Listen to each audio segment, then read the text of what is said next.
When you buy something, you can never change its price. It was too expensive and you bought it anyway. That's it. You made that mistake and there is no way to undo that at all. No way. That mistake's made. There's a whole bunch of properties right now in Phoenix that are going to go back to the bank because they were purchased for an extremely expensive rate.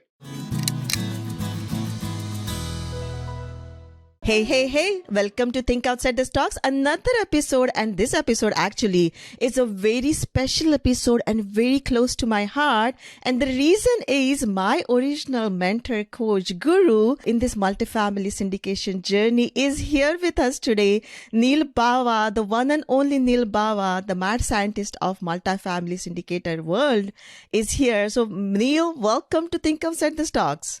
Well, thanks for having me on the podcast. I'm very excited to be here. I've known you for years and years and years, and it's thrilling for me to be part of your journey, especially the podcasting journey. Yeah, I really appreciate it. I mean, so grateful to have you here today, Neal. And like I said, that I started my journey with you with a reason, right? I'm a tech person like you, and I resonated with what you have been doing in multifamily, especially coming from that huge data background, right? I think that's what it resonated with me the most. And also the amount of education and amount of giving that you have done over the period of time is just immense. So I always like to introduce my guests with 3 fun facts. So listeners, if you are listening today, the 3 fun facts about him said Neal Bawa is a technologist in Silicon Valley, turned into real estate investor, a syndicator. He's actually a real estate investor and a syndicator with a flair. And that's the technology part of it. He's a technologist and data scientist in real estate world. And we like to call him very fondly mad scientist of multifamily. He has his sets of algorithms and data sets that, he has built over a period of years, and he loves to give it away. He loves to educate people based on that. Neal is a data guru and process freak, and also is an outsourcing expert. The next fun fact about him is that he is actually an accidental, developer in real estate. Typically, people start their journey with single-family homes, multifamily, and maybe into development. In his tech world, he actually started his journey as a developer. That story, Neal, by the way, always fascinates me. Maybe you can, throw some more light on that. And in his portfolio, the third fun fact is he has actually about 31 projects, close to 5,000 units in 10 different states, and coming close to about $1 billion portfolio in value. That's humongous. It's in development of multifamily, student housing, self-storage, some value add, build to rent. It's an immense amount of different asset classes and different markets he believes in, and he invests and brings investors on the board as well. So with that, Neal, welcome back again. And from your own mouth, would love to, hear a little bit more introduction with a little more flair from you. Sure. As you said, I'm a technologist or data scientist. I look at everything from a lens of data. Sort of, the world looks to me like it did to Neo in the Matrix. Everything is about data. As I'm looking at you, I'm already doing a number of different calculations. So my brain does that all day long until I sleep. And I live in California, so it became obvious to me that real estate was the best way for me to keep my wealth rather than make money, right? They always say it's not about what you make, it's about what you keep. And right. Math told me that there was no better way for me to keep my wealth than to get into real estate. I started, as you said, as a developer, an accidental developer, because my boss gave me the job of building a brand new technology campus in Fremont, California. And it was both a nightmare and a delight to do that. And that was in 2003. So 20 years have passed. And then I got the real estate bug from that. There were no investors in that building. There was no bank. We were, the company was paying for it. But going through the process and recognizing the huge tax benefits, the huge benefits to the company itself, I was just wowed by, wow, real estate can make an enormous difference to my life in so many different ways. And I got the bug from there. Bought a dozen single family homes in California, then expanded to various, parts of the US, made my mistakes, did bad things, lost money. and started to share that information in a meetup group in the San Francisco Bay Area with a bunch of other geeks and dorks. Right. No investors. I mean, it was just a technologist just sharing his thoughts. And one of them suggested that I create a data science toolkit to find the best cities in the US. I created that over a Christmas holiday and started teaching that in my meetup group. And then another guy came in, I think he was from Apple, and he said, you should not be teaching this in a meetup. You should actually post it on the web. And I said, okay, maybe I'll try that, but I don't know where. And he said, there's this website called Udemy, which is a online course website. They'll allow you to post it for free. So I posted it there. I thought maybe 50 people, 100 people will show up and that'll make me feel good. As of yesterday, there were 11,000 people taking that course. Wow. And it's the most popular real estate data science course in the US. And there's all these geeks and nerds out there that think like me. And so I work with them. There's about 1,000 of these geeky, nerdy investors that are currently invested in our projects. And we try lots of different things. We believe in diversification. So we try industrial and self-storage and student housing and multifamily and build to rent, single family, townhomes. We do different kinds of projects and see what really works for us. And so far it's been going really well. Wow, what a journey, Neal. Thank you so much for sharing that. One of the key things that you said, I'm going to go back to it. And, we think outside the stocks, our philosophy kind of match. I always see people focused on, okay, what is my investing returns? What is this investment going to give it to me in terms of cash flow or returns, right? And I asked them that let's step back a little bit, change the perspective. It's not just about investing and giving you that returns. It's about growing, preserving, protecting, and passing your generational wealth, right? And you pointed very rightfully that it's not about how much you make, but how much you get to keep, right? So those tax benefit that comes with the real estate, that's really a key point. And thank you for sharing that journey of, development to single family and what you have done with Meetup and, 11,000, that's incredible number, by the way. And those who are listening, if you want that link, I'm going to post it in the show notes and you will have access to that course as well. But again, listeners, I know you are tuning it in and you are thinking that, there is this mad scientist of multifamily and we are thinking outside the stocks. What's in it for me? We are going to talk about, from the passive investor perspective, about the entire situation that we are in today. Neal comes with such a strong research and data-based point. So we will talk about that. And we will talk about that, what's his thoughts on, what that path of progress is. So if you're listening in, joining in, stay tuned for this all information. So Neal, with that, my first question is going to be a little longer question. It's kind of amalgamation of a couple of more questions I have together. But what I see here, right, I mean, you have talked about in several conferences and stuff like that, is that we are sitting on a trifecta. We have the inflation, we have recession, and we have the high interest rate. So we're sitting on that trifecta and, there are some things we are expecting it to calm down. Some things we want it to go up, right? For example, the interest rate. We want it to start a reverse cycle, right? Start that coming down a journey with interest rate. With the single family homes or the values of the real estate, it is kind of adjusting right now. So we don't know how far that will go. And when it comes to recession, again, are we looking at 2008 all over again?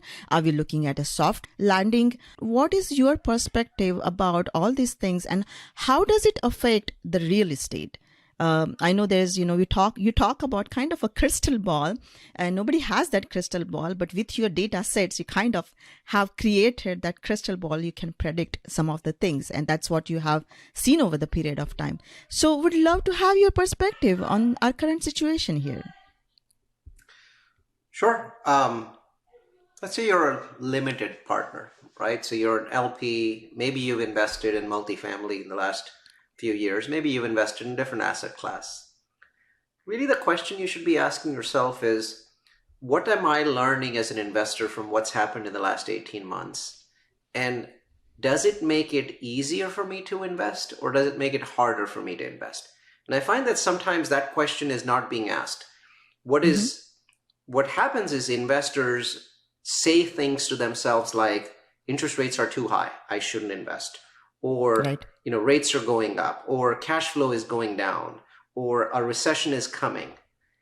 Well, the truth is, all of these things have been happening in the last 50 years where people have made an absolutely staggering amount of money.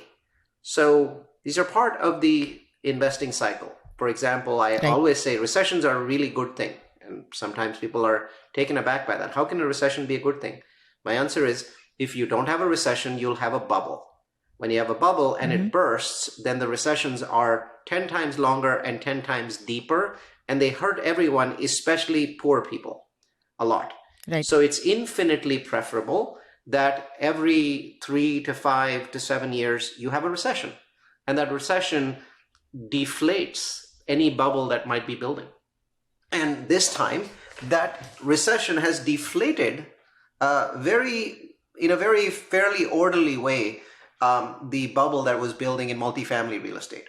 It has so far failed to do so for the single family bubble. So we'll talk about why it is that the single family bubble has not deflated in the last 12 months, whereas the multifamily bubble has. So that's good. That's good. That's great. Because the economic cycle, it needs both up and down. If you're thinking, I'm going to invest in something that always goes up, then the answer is it's going to go up, up, up, up, up, up, up, and crash, because there's no other way to end that process. So I'm actually pretty relieved with what's happening in the last 18 months because values are adjusting. So I'll give you an example of why that would be potentially good for you, right?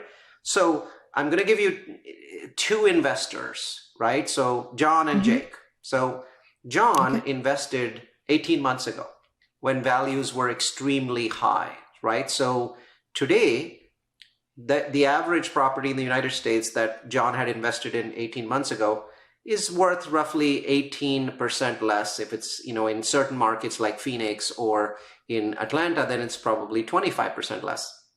So I can't say that John's in a very good position. He invested 2 years ago, and now the value of his property has gone down by 25%.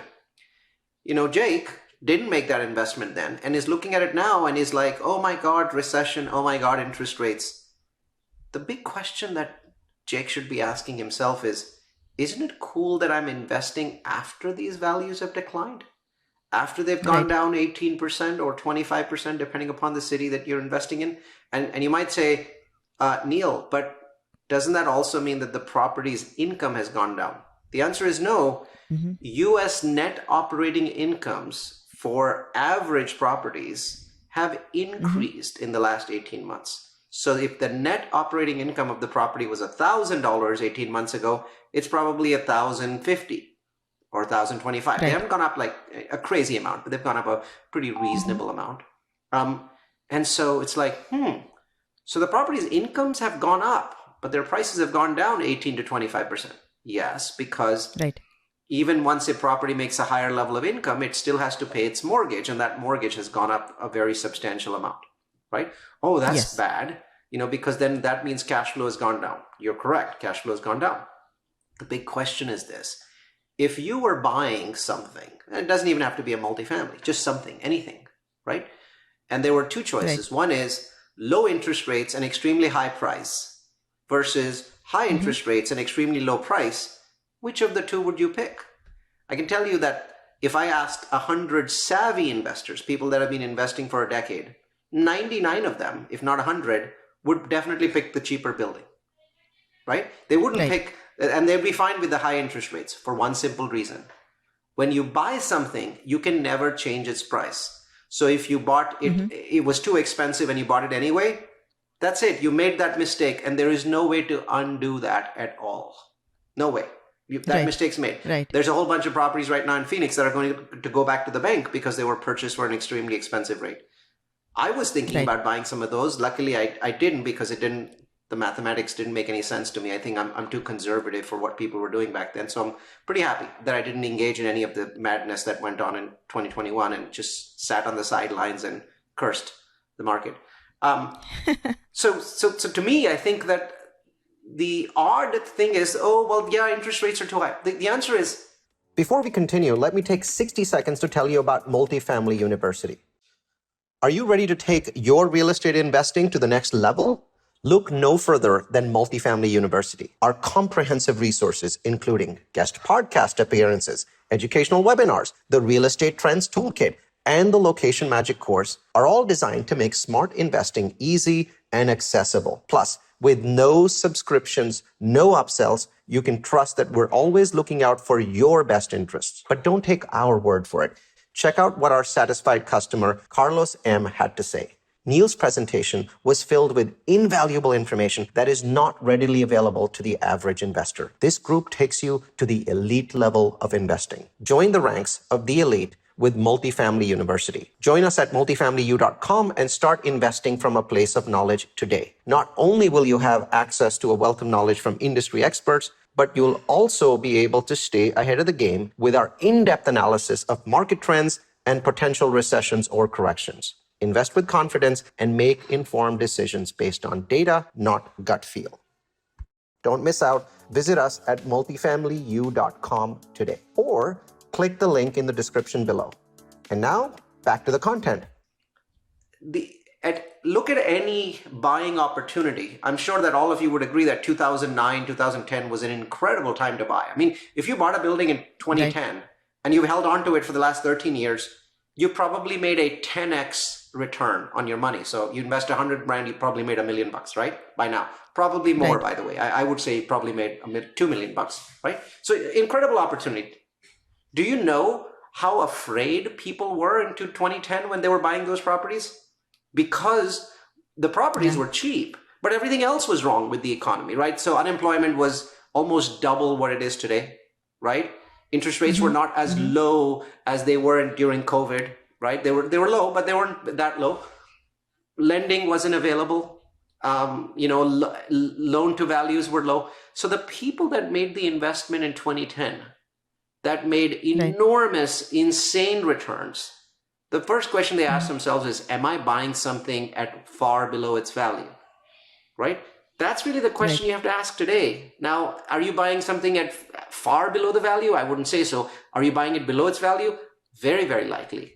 Because interest rates change. They go up, they go down. If you look at the last 50 years, interest rates are high, roughly 5 to 7% of the last 50 years. And they're low the rest of the time. So the big argument that one would have to make against buying today is, oh no, for some reason, something has changed so fundamentally in the US economy and the world economy that interest rates are now going to stay high without any break in the middle for the next 5 whole years. And if they do, then the building that you're buying today, you won't lose it, but you just won't make any cash flow, right? It's just, it's going to break even and just sit there for 5 years, not making you any money. But I think that argument is extremely illogical because there isn't a single time frame in the last 50 years that you can find that is 5 years long where rates were not low.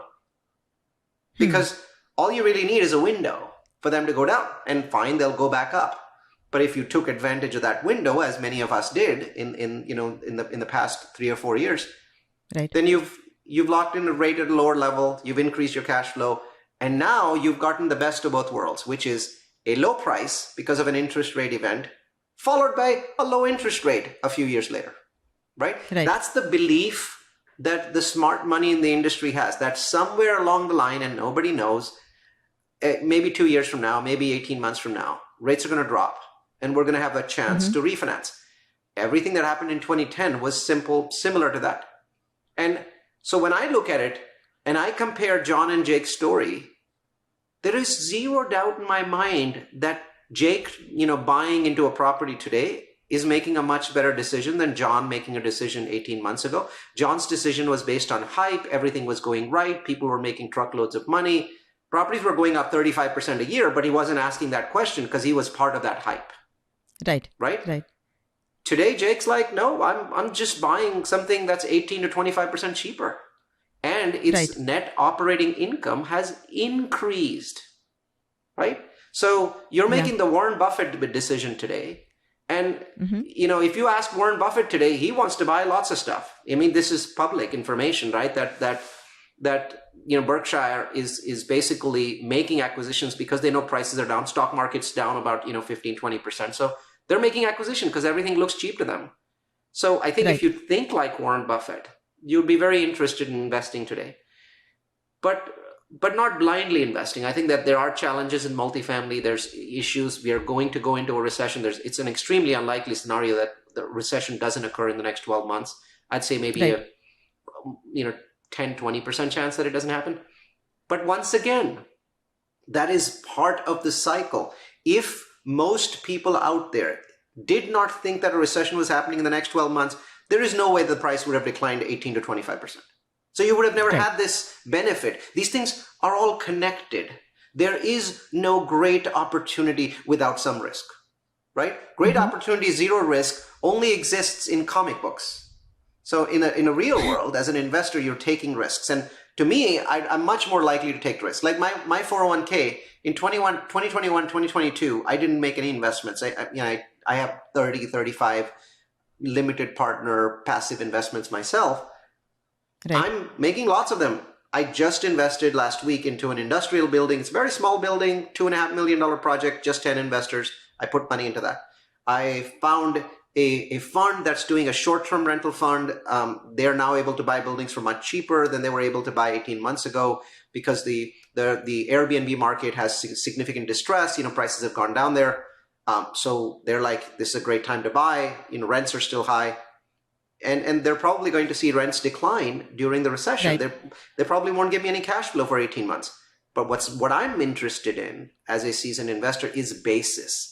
My basis in an Airbnb that they're buying today is at least 20% lower than a year ago.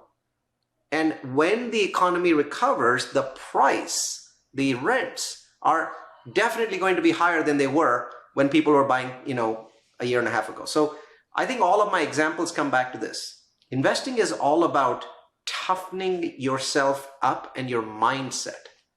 Right. And so if there are investors who think that today is a bad time to invest compared to 18 months ago, I sort of just laugh at that or chuckle. Right.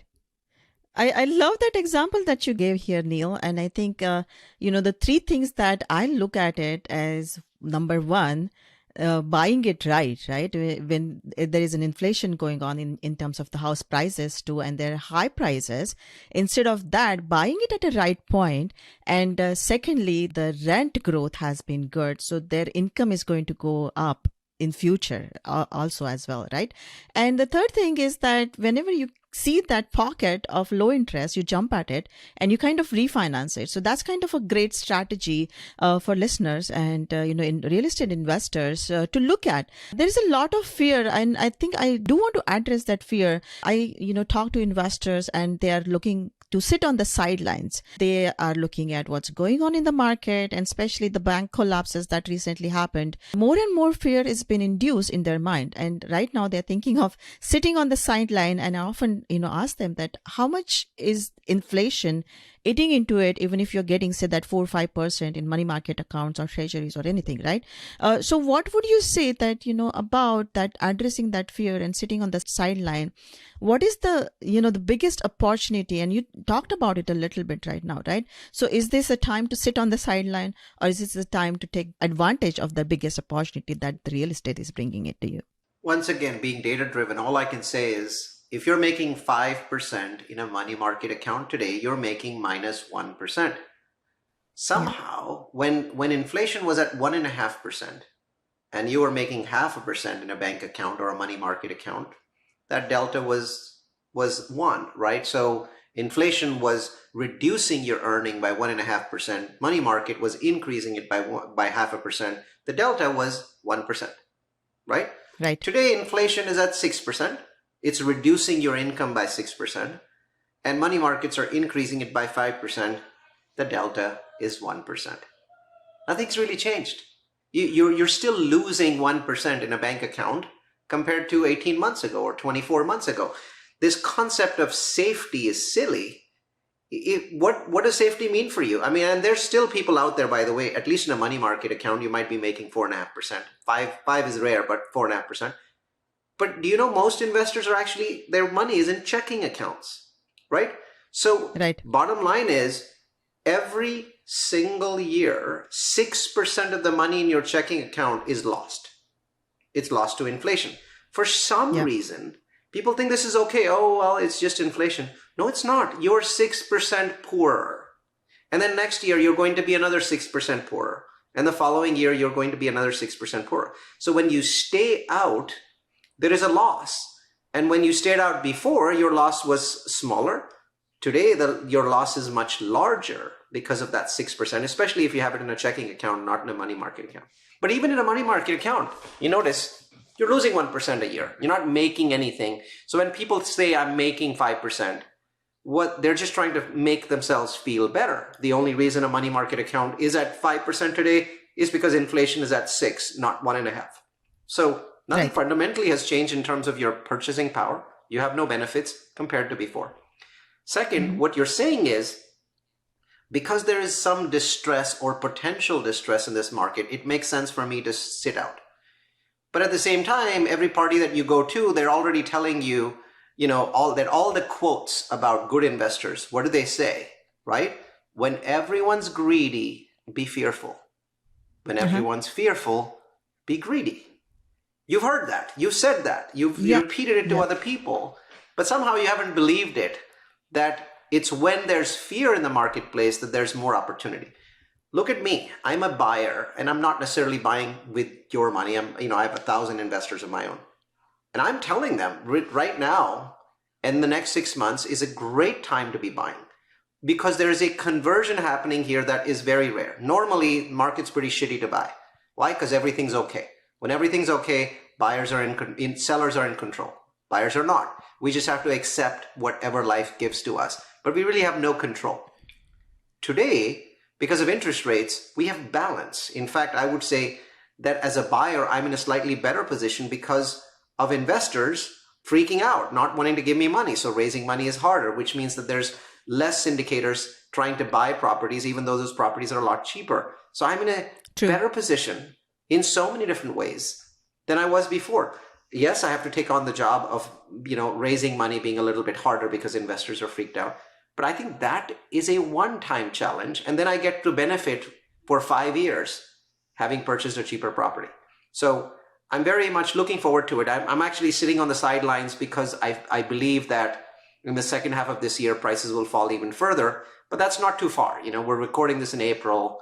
I've basically told my staff, I want to make offers as of June 1st. So I'll be on the sidelines for another 30 or 40 days, and then I'm making offers. I'm being aggressive. I have a rescue fund.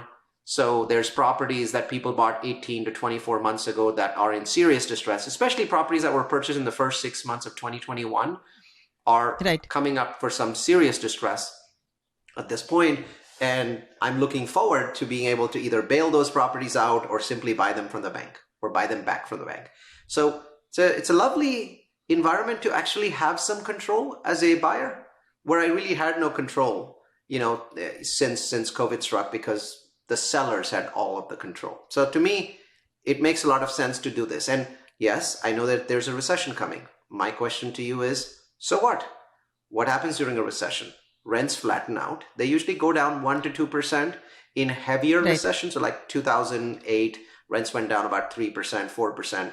And then they made an abrupt U-turn and went back up. So by 2010, rents were fine. Rents were doing well, right? So here, I expect that abrupt U-turn, because back in 2010, inflation was 1%. Today, it's 6%. So it's actually, there's more upward pressure on rents beyond the end of the recession.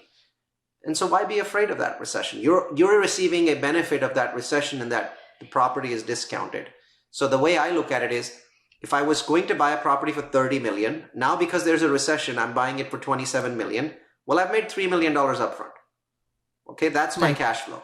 A lower basis is my cash flow, because there's no way the property would have given us $3 million of cash flow if the recession didn't happen. Maybe it would have given us $500,000. But we're getting a huge discount here. So we're upfront making money. And that is the only way to look at it as an experienced investor.